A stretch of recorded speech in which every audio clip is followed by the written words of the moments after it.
Quisiera contarles una historia. Una historia que es verídica, que fue registrada y es comprobada. Una historia que ocurrió hace un tiempito atrás, no mucho, y todo comenzó una mañana, cuando este caballero se levantó como todos los días para trabajar, se puso frente al espejo, lo más seguro, como era su costumbre, pero en esta ocasión sintió que cerca de su rostro había una pequeña mancha. Manchas hay en todo lado y de todo porte, y él pensó que era algo pasajero. Y como era su costumbre, desayunó, besó a su esposa, a sus hijos y se fue para el trabajo. Nuevamente el día siguiente se levanta, se para frente al espejo y ve que la mancha había crecido un poquito más. A la semana la mancha comenzó a picarle y se comenzó a prolongar en otras partes del cuerpo. Y motivado por la esposa le dijo: tú tienes que ir al médico, tendrías que ser revisado por un médico. Ellos viajaron hasta el lugar donde el médico estaba.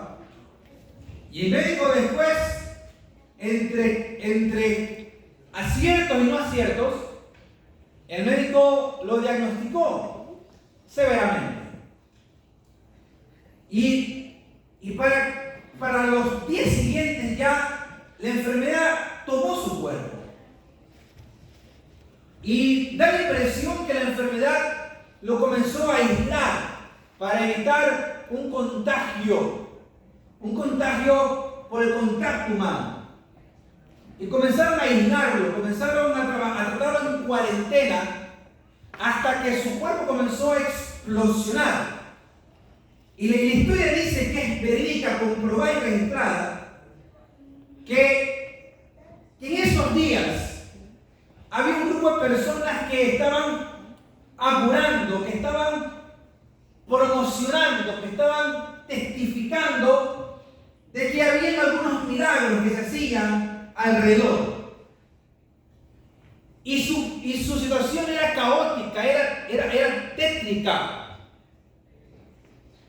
Y entonces, según la cultura, él tuvo que dejar su casa e internarse en un lugar donde personas parecidas a él tenían la misma enfermedad. Y sin embargo, el populacho, la gente, el boca a boca, el mensaje del pueblo, del vulgo, decía que entre algunas pocas personas, más chusma que todo, gentuza, gente pobre, gentuza, se decía que había milagros importantes, que hacían o sanaciones, o que los diagnósticos cambiaban repentinamente. Y todos se lo juraban, y todos se lo apuntaban a un predicador auténtico que rompía los paradigmas y que era más parecido a un hippie que a un predicador formal. Y que entre sus hábitos raros y extraños, él tenía la costumbre de subir a orar cuando nadie oraba. Y el texto bíblico dice, en Mateo capítulo 8, versículos del 1 en adelante, el texto dice que esta historia ocurrió verídicamente y fue registrada. Y Mateo 8 lo registra así: cuando Jesús bajó de la montaña, lo siguieron grandes multitudes. Un hombre que tenía lepra se le acercó y se arrodilló delante de él. Señor, si quieres, puedes limpiarme, le dijo. Jesús extendió la mano, lo tocó y le dijo: si quiero, queda limpio. Al instante su lepra desapareció. Hermanos míos, en el tiempo de Cristo la lepra era y fue lo que el COVID moderno fue. Yo recuerdo que en los días que el COVID nos agarró a nosotros, trabajamos en Panamá, pastoreamos en Panamá. Y Y al frente de la casa de una vecina, que como toda vecina, ustedes saben esas vecinas que hay, ¿no? ¿Sí saben? Yo creo que ninguno de ustedes sabe cómo esa vecina. Que todos lo saben, que todos les cuentan, que conocen a todo el mundo. Bueno, ella era una de esas. Buena gente, pero sabía de todo. Cuando nos cambiamos a ese barrio, a esa casa, ella llegó, tocó la puerta y se puso a la orden. Dijo que estaba para servirnos. Y era una mujer muy alegre, entraba, salía, tenía un par de hijas grandes, jovencitas. Su esposo era taxista. Pero cuando la pandemia nos agarró, cuando nos encerramos, cuando el mundo cambió para siempre, cuando el ser humano se dio cuenta que la patología globalizada era ansiedad y depresión, porque antes de la pandemia la ansiedad y depresión eran para los familiares nuestros esporádicos, eran casos esquinados, casos periféricos. Pero la pandemia nos enseñó que todos teníamos en el corazón y en el alma tristezas y heridas, que la pandemia lo que hizo es mostrarlas a nivel comunitario, a nivel global. Y la señora era tan alegre, y cuando un día de la mañana estábamos encerrados en casa, en Panamá fue muy difícil porque Panamá tuvo 8 meses de encierro. Nadie salía, nadie entraba. Solamente salían los taxistas con salvoconductos, la gente que hacía, pero el común del pueblo sentados, encerrados en cuarentena. Yo recuerdo lo triste cuando llegó el carro de los médicos del hospital del pueblo y le dejaron comida allí. Y se fueron los médicos, los enfermeros, y las dos muchachas, hijas de la vecina, salieron como que tuvieran lepra. Como que tenían lepra, salieron a la comida, y con una tristeza en mi corazón yo vi cómo el ser humano comenzó a clasificar a las personas entre peligrosas y no tan peligrosas. Y la lepra en el tiempo de Cristo era la enfermedad que no tenía cura. Cuando alguien se infectaba de lepra, tenía que ir al sacerdote que fungía como médico, como chamán, como curandero. Y entonces era diagnosticado, era revisado, era ocultado. Y una vez que era ocultado, el sacerdote, sin estudiar una letra de medicina, le decía al paciente: eres leproso. Y no había nada más contundente que el diagnóstico de lepra. Es como que usted vaya hoy día al oncólogo y le diga: tienes cáncer. Y te quedan 6 meses. Y te quedan 2 semanas. Y entonces la vida cambia para siempre, hermano. Porque la vida es paja, es neblina. Y todos tenemos un techo de cristal. Aquí no hay nadie que tenga un techo de acero. Ni en los Estados Unidos, ni en Dominicana, ni en Ecuador. A todos se nos puede romper el techo en un momento u otro. Y este hombre se le rompió el techo. El texto dice que se encontró con Cristo, pero antes él tuvo que autoexiliarse. Y parte de la cultura era que el paciente con lepra tenía que autoexiliarse. Y no obstante, la clasificación de las palabras que usaba. Saben ustedes, hermanos, que las palabras tienen mucho poder. Tenga cuidado cómo se hable usted mismo. Cuando usted sienta que anda con la autoestima a los pisos, trate de hablarse bien. Párese frente al espejo y dígase: buenos días, preciosura de persona. Cuando yo me levanto, yo digo: buenos días, guapura de hombre. Con razón que tu mujer te ama.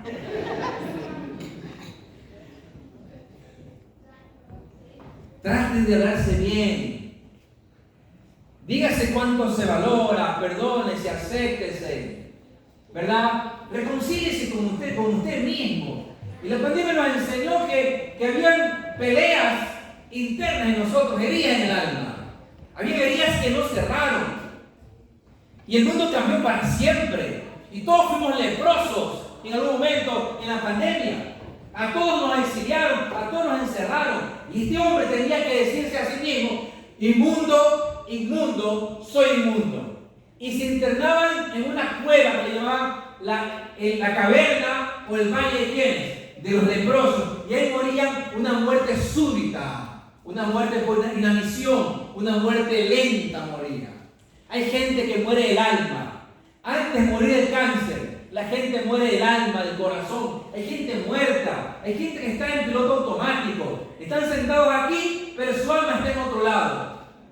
Está en el momento cuando fueron abusados. Está en el momento cuando firmaron el divorcio. Hay gente que no superó el divorcio. Hay señoras que el divorcio no superaron, ¿verdad que sí? Amén. Amén, hermano. Amén. Supera el divorcio, hermana. Dele gloria a Dios que se fue el tipo. Hay señoras que se divorciaron, pero están en el Facebook del fulano, del ex. Mira tu papá, tiene otra, y más joven. Hay gente que dejó el alma en el momento que firmó el divorcio, cuando enterró a su padre, a su hijo. Hay gente que no cerró heridas, que sigue sintiéndose inmundo cuando fue abusado, cuando fue abusada. Hay personas que sienten que no son dignos y que son inmundos y que tienen que exiliarse en cuevas, en cavernas, y se exilian en los vicios, en el dolor, en la autocompasión. Hay gente que vive en la caverna de la autocompasión, se autocompadece. Hermanos, amigos míos, debo decirles que en Cristo Jesús usted es valioso, que no hay nadie más valioso para Cristo que no sea usted. Amén. ¿Alguien tiene que decir amén? Amén. Y yo he entendido, por las heridas que llevo en el alma, que son muchas, por las cicatrices que llevo adentro, he entendido que si yo no soy valioso para Cristo, no soy valioso para mí mismo ni para nadie. Mira, hace mucho tiempo atrás, a mí me interesaba, yo fui director de jóvenes de mi asociación en Ecuador, era un director de jóvenes, o sea, un pastor que estaba en la oficina, y los jóvenes estaban conmigo, yo tenía 3.000 jóvenes conmigo cada año, y los lideraba, hacía campamentos, camporía, etc. Y hubo un momento que me enfermé por la adicción a la opinión ajena. Y estuve enfermo muchos años con eso. Y a mí me importaba mucho saber lo que la gente pensaba de mí. Y estaba condicionado. Que si el evento estuvo bien, que si el sermón me salió bien, que si la foto estuvo bien, que si el videoclip salió bien. Y le preguntaba a mi gente, ¿y qué os dijo la gente de lo que hicimos? Pero fui aprendiendo que la única opinión válida para mí es la opinión que no viene de la gente, que no viene ni de mi cónyuge ni de mis hijos. Es valiosa, pero la única opinión que me importa a mí es la opinión de Dios. Amén.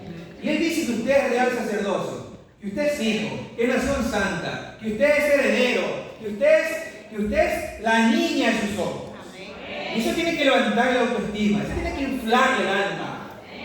Eso tiene que ayudarlo a perdonarse y a perdonar. Eso tiene que ayudarlo a sentirse totalmente aceptado y amado. Amén. Amén. La opinión que me importa es la de Cristo. Amén. La segunda es la mía. Sí. Nadie puede amar al prójimo si no se ama un poquito así mismo. Ame su chinga. Ame su chinga. Yo soy de nacimiento ecuatoriano, pero por ese tiempo ahora soy dominicano. Cuando me vaya a pensar, seré mexicano. De paso, ¿aquí hay mexicanos aquí? ¿Hay mexicanos? Sí. ¡Wow! Chicos, ¿saben ustedes que hay un estudio que se hizo? Que entre todos los hispanos que hay aquí en América Latina, los hispanos que más oran son los mexicanos, los que más oran. Sí, por ejemplo, ellos dicen, órale, órale, órale.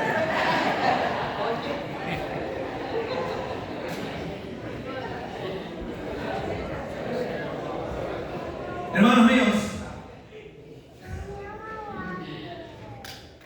apréciese, acéptese. Nadie lo va a aceptar si usted no se acepta. Todos tenemos defectos. Los predicadores tenemos defectos. Los cantantes tienen defectos. Los que no cantan tienen defectos. Todos tenemos defectos. Acéptese como es. Acepta al pueblo como es. Y usted, a pesar de que la lepra lo haya alcanzado, usted no es inmundo. Eso es lo que dice la comunidad, la sociedad. Usted adulteró, pero no es adúltero. Usted fornicó, pero no es fornicario. Usted es un hijo de Dios que estuvo perdido, que está perdido, pero hoy el Señor lo trajo a este lugar. No es coincidencia, no es el plan de la visita, es la voz de Dios que lo trajo aquí para escuchar su palabra. Lo que hacemos no nos define. El pecado que cometemos no nos define. Usted cayó, está bien, todo lo hacemos. Pero usted es hijo de Dios. El hijo pródigo, cuando volvió, no fue tratado como un pordiosero. Él se veía así como un pordiosero. Pero cuando regresó, fue tratado como príncipe, como heredero. La autoridad se le devolvió su lugar. Nunca perdió un espacio en la familia. Usted se puede ir de la iglesia. Usted puede vivir como quiera vivir. Usted puede autoabandonarse, autoexiliarse. Usted puede refugiarse en los vicios, en la drogadicción, en lo que quiera. Pero nunca dejará de ser hijo. Siempre será hijo. Y el Señor hará lo posible para traerlo con los lazos maravillosos de su amor. Y cuando ese día llegue, será un día glorioso, será bautizado con fuego, y en el cielo explotará un gozo, y habrá fiesta en los cielos, hermanos. Porque seguimos siendo hijos, hermanos. Porque lo que hicimos no nos define. Lo que nos pasó no nos puede autoclasificar. Somos hijos de Dios. Somos herederos. Aunque la vida se nos rompió en pedazos, aunque las heridas están allí y no cierran muchas veces, el Padre sigue siendo nuestro Padre. Y usted sigue siendo hijo.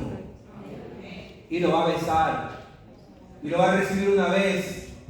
Y lo va a recibir 2 veces, 3 veces. Y las veces que usted necesite que lo reciba. Y aunque usted se quite los zapatos de príncipe por rebeldía, porque le gusta caminar en los caminos chuecos, déjeme decirle que el Padre lo seguirá esperando con otro calzado. Y quién sabe, con uno más nuevo que el anterior. Pero el texto dice que Jesús bajó de la montaña. Y hay 3 verbos que el texto menciona. Miren este versículo 2 dice: un hombre que tenía lepra se le acercó, número 1. Se arrodilló, número 2, y le dijo, número 3. A mí me encanta leer a la señora White, pero bien leerla, no leerla cejadamente ni crear conflicto, no leerla bien. La mujer que más he leído yo, la autora que más he leído es a la señora White.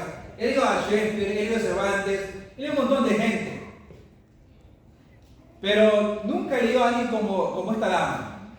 Y él dice, en el camino cristiano dice, que para que los milagros ocurran, 2 cosas hay que conjugarlas: la voluntad humana y la gracia divina. Amén.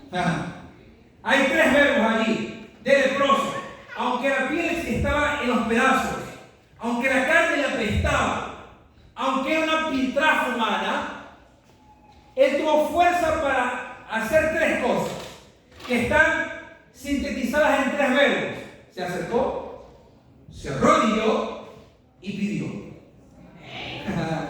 La gente dice: pastor, no me quedan fuerzas. Sí, yo entiendo. He estado ahí también sentado. A veces en la vida el golpe es tan fuerte, el golpe de la vida, que nos quita la fuerza, la capacidad de reacción. Se nos va la energía. Pero ¿saben ustedes lo que a mí me ha servido siempre cuando pasa ese momento? A veces he estado en condiciones que ni orar, ni ganas de orar tengo, ni fuerzas para orar tengo. Y lo que hago, y lo que he hecho es decir al Señor: Señor, aquí estoy otra vez. Yo ese tiempo me quité la túnica de alguien que no soy. Yo casi 20 años en el ministerio, he trabajado en 4 o 5 países, he trabajado en toda América ya, en el Caribe, Sudamérica, en 2 conferencias en Estados Unidos. Y ese tiempo yo me quité la presión de encima. Siempre voy a decir al Señor: Señor, aquí estoy otra vez. Porque si no fuese auténtico para mi familia, mi gente, nunca tendré éxito en la ganancia de almas. Porque seré alguien inalcanzable, escondido en una túnica, en una bata, es una formalidad. Y yo los pastores somos esclavos, presos de esa bata, de esa túnica. Y a veces estoy yo estancado. Digo, Señor, solamente aquí estoy otra vez.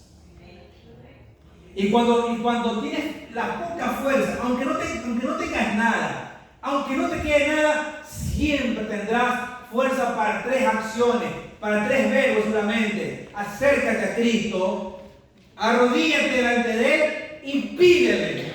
Porque al que pide recibe, porque el que busca encuentra, y al que toca se le abre la puerta. Y la gracia de Dios es abundante, que no hay una oración que quede sin ser contestada, que no hay un pecado que no pueda ser perdonado, que no hay una alma que no pueda ser liberada, que el poder de Dios es abundante y está deseoso, está anhelante de que usted tome la gracia y el poder de Cristo, hermano.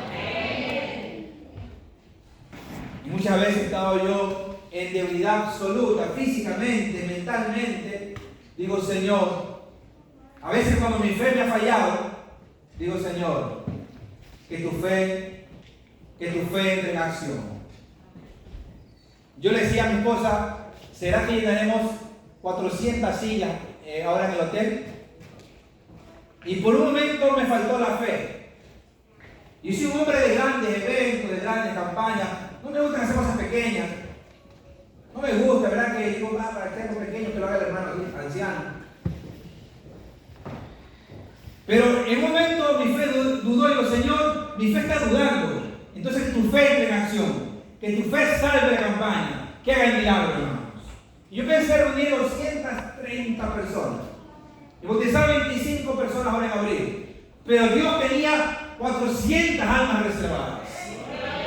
Y 50 bautismos para la gloria de su nombre. Porque para que el milagro ocurra, para que la depresión sea, para que la ansiedad te abandone, para que haya paz en tu mente, para que tu cuerpo reaccione al tratamiento, tiene que haber 2 elementos importantes, que es la voluntad humana, de querer ser tocado, de querer ser sanado, de querer ser salvado, de querer ser limpiado. Esa voluntad puede fluctuar, puede dudar, puede trastabillar. Pero si tu caso es que tu voluntad trastabilla porque el cáncer es feroz, porque la depresión es tremenda, porque la ansiedad jamás se va, no se ha ido la ansiedad. Déjame decirte que aunque pase eso, es allí cuando sientas el quiebre, el hueco, el vacío, al Señor dice, Señor, mi voluntad falló. Por favor, que tu voluntad aparezca en mi vida. Amén. Mi fe falló. Señor, que tu fe aparezca en mí.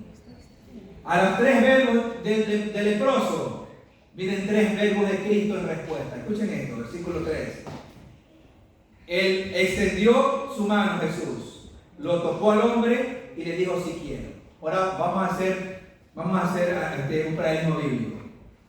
El leproso se acercó, Jesús extiende la mano.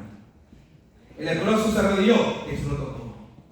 El leproso pidió, Jesús dijo, si quiero. Hermano, pregúntale al Señor si quiere que la ansiedad se vaya. Si quiere, porque has sido creado para tener gozo.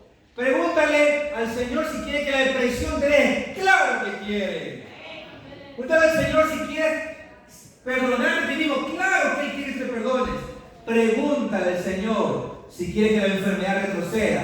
Y Él te va a decir que tu cuerpo fue creado para ser templo del Espíritu Santo. Amén. A los 3 verbos del leproso, hay 3 verbos en respuesta de Dios, de Jesús. Se acercó, Jesús se extiende a los que vienen a Él. No hay una persona que venga a Cristo que Él no la toque, que Él no extienda su mano. No hay nadie. Él se arrodilló, Jesús lo toca. Jesús lo abraza, lo toca. Él pidió y Jesús dijo, sí quiero, se limpio. Y al instante su lepra desapareció. ¿Alguien tiene que decir amén, hermano? Aleluya. Yo creo en Jesús vivo, hermanos. Yo creo que todo puede ser cambiado, que todo puede ser transformado. Yo no creo en las tendencias. Yo creo en los picos altos de Dios. Yo no creo que tu historia dirá y murió olvidado. Yo pienso que tu historia cerrará con fueron felices para siempre. No creo que debas morir como una piltrafa por allí. Creo que eres digno de amor, de respeto, de avance, de crecimiento, de sanación para la gloria de Dios. También creo que hay que ser resilientes, pero mientras llegue el momento, reclama el poder maravilloso de nuestro Señor. Yo quiero cerrar con una historia que viví hace mucho tiempo atrás. Bueno, muy tiempo, yo tenía unos 19 años, han pasado unos 10 años de ese momento. Hermano, ¿por qué se ríe, hermano? La historia es que soy un caballero llamado Rómulo. Pero ¿quién toca a los intocables? ¿Quién toca a la gente que la comunidad los orilló? ¿Quién toca a la gente que nadie quiere tocar? El leproso no podía ser tocado por Cristo. Jesús no debía tocar ni una mujer con flujo vaginal, con flujo de sangre. Pero Él era el que tocaba a los intocables. Él amaba a los que nadie los amó. Un día alguien me decía, pastor, ¿por qué trabaja tanto usted? Digo, porque Jesús ha hecho, hace, por mí y hará mucho. Jesús me perdonó mucho. Jesús me sanó mucho. Hizo mucho por mí. Porque al que mucho se le perdona, mucho amor muestra. Al que poco se le perdona, poco amor muestra. Ahí puedes entender tu vida. Si es misionera, si es aguerrida, no solamente viene a escuchar un buen sermón. Es la diferencia entre uno y el otro. ¿Cuánto se te perdonó? ¿Cuánto se te sanó? ¿Cuánto no mostrará? Vamos con la música de fondo, señora, atrás. Estoy que le doy chance, no me tú le chance. Rómulo. Yo tenía unos 19 años de edad.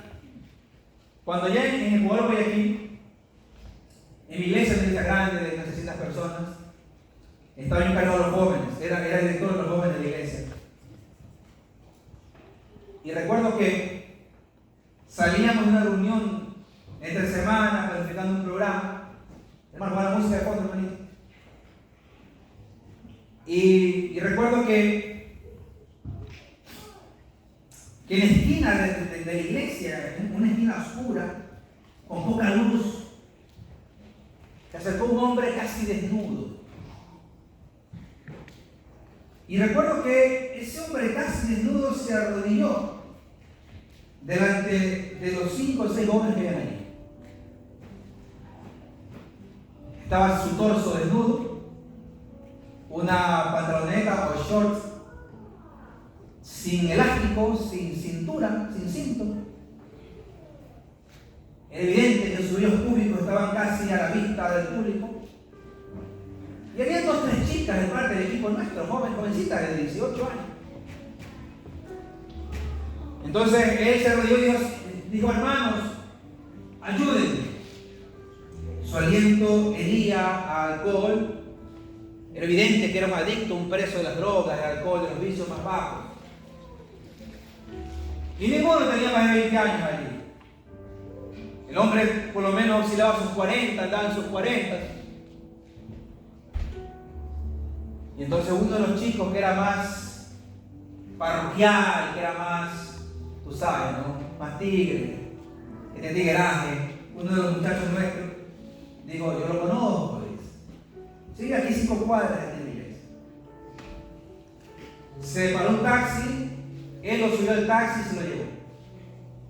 A los 3 días después, yo lo fui a visitar a Rómulo. Yo no era pastor, pero en mi corazón había ese deseo de ser pastor. Y mientras esperaba como David, mi momento, me ocupaba yo de las ovejas. Y yo fui a visitarle. Toqué la puerta, se ve una señora muy simpática. Su nombre era Fátima. Era la hermana de Rómulo. Y yo pregunté con mucho temor y vergüenza si allí vivía Rómulo. Me dijo, claro que sí. Soy su hermana. Pasé, me senté, y cuando yo veo que de la recámara, de una recámara de la casa, sale un hombre alto, simpático, bien peinado, sumamente elegante. y se sienta frente a mí y me dice: mucho gusto, yo soy Rómulo. Pero yo no podía creer que ese caballero haya sido el hombre que yo vi esa noche. Y me contó su triste historia. Cuando tenía 20 años de edad, Rómulo se fue a Venezuela, porque Venezuela es un gran país, ¿ah? No creen que Venezuela es lo que es. En los 60, en los 70, 80, cuando el boom petrolero revienta en Venezuela, personas de Dominicana, de Ecuador, del mundo hispano hicieron nido en Venezuela. Y fue una potencia. Yo tengo tíos que nunca conocí, que vivieron y allí murieron. Yo nunca los conocí. Y por favor, vamos a ser empáticos con nuestros hermanos venezolanos y con todos los que sufren. Y él se casó con una chica venezolana hermosa. Dice, casi una Miss Universo, dice. Wow, suerte, no se baña. Ya está bañado, está bañado. Y me contó su historia. Un día estábamos en una fiesta, y a alguien se le ocurrió brindarme un vaso de alcohol. Yo tenía 20 años, casado con la mujer más hermosa que mis ojos vieron. Pero cometí el error de aceptar el primer vaso de alcohol, la primera copa. Y el axioma se cumplió. A la primera copa, la segunda copa. Al primer sorbo de cigarro, el segundo. Y la mente reclama la adicción como parte de su complacimiento. Y me convertí en un alcohólico. Y nació mi primer hijo. Y nació mi segundo hijo. Y yo era un alcohólico que pasaba 6 meses en la calle, en Caracas, y 3 meses sobrio. Así que mi esposa, que era tan hermosa y tan de buena familia, llamó a mi hermana Fátima, a quien tú conociste hace un rato, y le dijo: mira, Fátima, mañana a esta hora Rómulo va a llegar a Guayaquil, Ecuador. Yo voy a subir en un avión y no quiero que regrese más porque nos está matando la vida acá, a los niños y a mí. Y han pasado 20 años, Julio César me dice. Han pasado 20 años y no he visto a mi esposa ni a mis hijos. Y vivo entre las penumbras. Soy un lobo, soy un forajido en la calle. Ni la gente más mala se mete conmigo cuando estoy en alcohol y droga. Soy intocable. Me siento indigno. Me siento inmundo. Y comenzamos a estudiar la Biblia con Rómulo. Damas y caballeros, este tema de ser iglesia no es nomás venir el sábado, ¿eh? Es de rociarse más de afuera. Dice la palabra que el hierro con el hierro se forja, igual que el hombre con el hombre. Esto no es por internet ni por Facebook, está bien, pero esto es cara a cara con la gente. Y diciéndole que estuviste perdido y que hubo esperanza para ti y también para él hay esperanza. Que te equivocaste, que la regaste, que la mataste, que las 4 metiste, pero el Señor te perdonó y te restauró. Ese es el Evangelio de Cristo, hermano. Y comenzamos a estudiar la Biblia con Rómulo. Un muchacho de 18 años de edad con un hombre de 40 y pico años de edad. Lecciones iban, lecciones venían. Lecciones iban, lecciones venían. Entonces mi iglesia, en el año 2000 exactamente, compró una antena parabólica que había en esos tiempos. Y el pastor Bullón predicaba desde Perú, en el Estado de San Marcos, para 50.000 personas aproximadamente. Y mi iglesia era una de las pocas de Sudamérica que se unían al enlace de la campaña. Fue algo que nunca yo vi. Esa fue mi escuela para hacer evangelismo agresivo. Yo amo a ese pastor que hizo esa campaña y que me enseñó a hacer cosas grandes para el Señor. Y a mí me pusieron como mujer en la puerta, así con la mano como en silencio, así estaba. Y hay gente que quiere ser anciano, que el pastor tiene que enredarse cada diciembre, aquí no pongo, aquí no pongo. Que si no es anciano se molestan, si no es tesorero. Pero yo comencé en la puerta. Mire, yo soy un excelente ujier. A mí nadie me gana dando la bienvenida a la puerta. Nadie me gana. Soy 5 estrellas. Mi hermana que se ve de mí ahora, yo, hermano, mi hermano. ¿Cómo está usted? Bienvenida.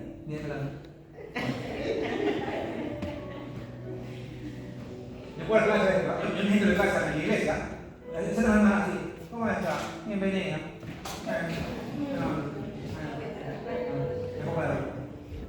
La cámara. Acá, hermano. ¿Cómo está, hermanito? No. Salúdalo bien. Transmite la energía. Y yo comencé a dar la bienvenida a la puerta. Pero en esos días Rómulo se me desafó. Se me zafó Rómulo. Yo fui a dar la lección que tocaba y invitaron a la campaña. Y Rómulo no estaba allá, estaba ebrio. Tenía 2 semanas de haberse perdido. Yo sabía que eran 3 meses hasta que regrese. Y orábamos con los muchachos. No hay nada que la oración no pueda cambiar, hermanos míos. Oramos por él.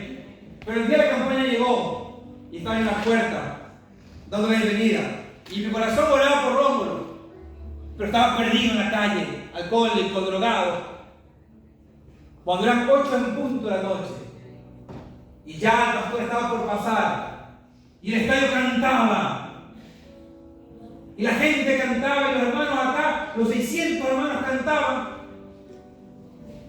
Lejos en la esquina de la iglesia, esa parte oscura, venía una dama con un hombre del brazo que lo sostenía. El hombre llevaba su camisa por fuera, tratando de arreglarse en el camino. Mientras se acercaba, yo sabía que era Fátima y Rómulo. Cuando Rómulo me vio, yo lo abracé, apestaba alcohol, hedía mal, pero se había semi-bañado, tenía jabón en la oreja. Pero llegaba al lugar correcto, en el momento indicado. La iglesia de allá tenía un mezanini para los jóvenes. Por lo menos entran 200 muchachos sentados arriba. Y no había dónde poner una silla más, todo estaba lleno.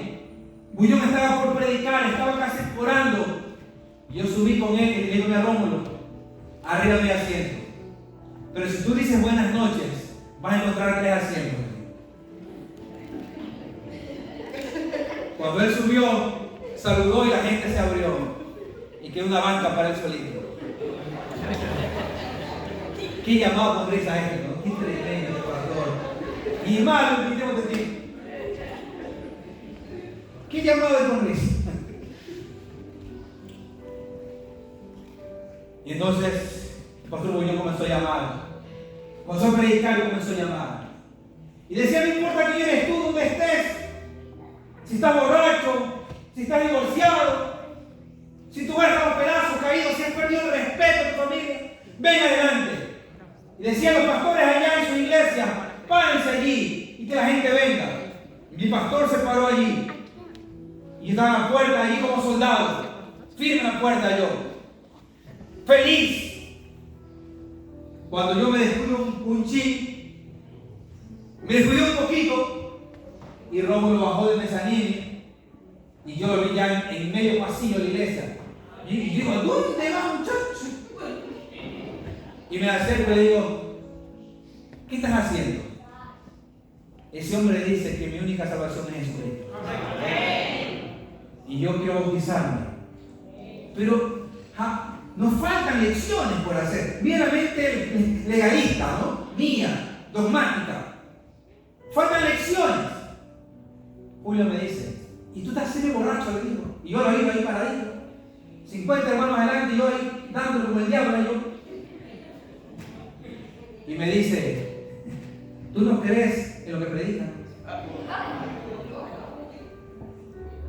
Y el sábado Rómulo fue bautizado.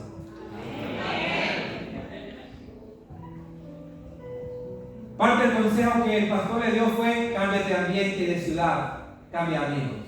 Se fue a vivir al oriente ecuatoriano, a la selva, a la parte oriental, a la parte selvática. No lo vi más. Pasaron por lo menos 12, 13 años. Y estaba en mi oficina sentado en la asociación, haciendo planes para los jóvenes, y llegó un colportor, un misionero, no es un colportor, un peruano, chicos trabajadores, fuertes. Me dice: pastor, ¿usted es pastor Álava? Todavía, desde que nací. Hay un mensaje para usted. Sacó de su portafolio, sacó un papelito, y era un mensaje que decía: para Julio César de Roma. He vuelto a Guayaquil a ver a mi familia, y este colportor me encontró. Por favor, llámame. Ni corto ni perezoso, lo llamé.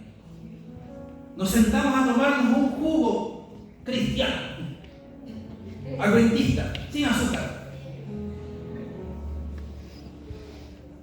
bien combinado. Y le pregunté: ¿qué fue de ti? No fue fácil, me dice, no es fácil. Cuando hay momentos de tristeza, mi mente pide alcohol y drogas.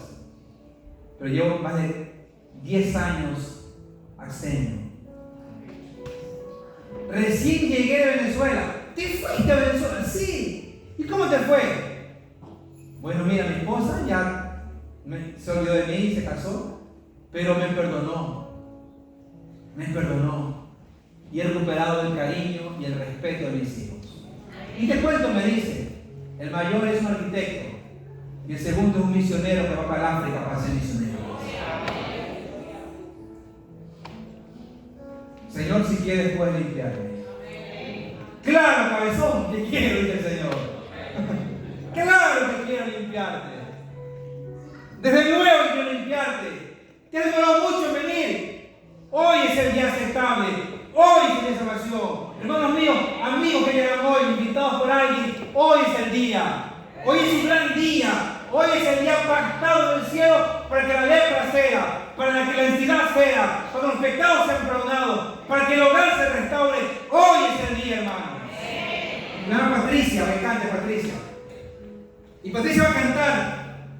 Y mientras ella canta, hermanos, todos los que sientan el deseo de que Jesús haga algo en sus corazones, vengan adelante. Y yo quiero orar por ustedes.